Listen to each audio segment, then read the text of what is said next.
इतना दिन इस टाइम में डॉक्टर शादी किंग हूँ और मैं आपको सूरज दिखाऊं।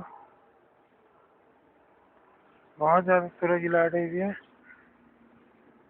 और ये देखें, इसको शायद प्लेन्स को सर्दी लग रही है और ये चूल्हे की चिमनी के ऊपर बैठा है मज़े में, ये अंगड़ाइयाँ ले रहा।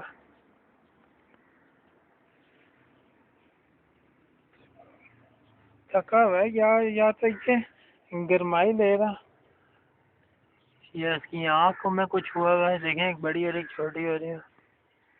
इसको मैं तंग नहीं कर रहा, हम जा रहे हैं, बैठा रहेंगे। अरे वो देखें, वो पिंकी बैठी है छुपी हुई।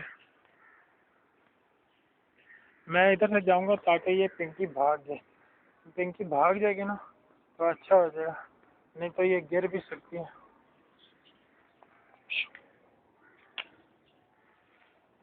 और नाज़रीन, ये पिंकी दौड़ी, ये फ्रेंड्स मुझे देख रहा है। ओ पिंकी,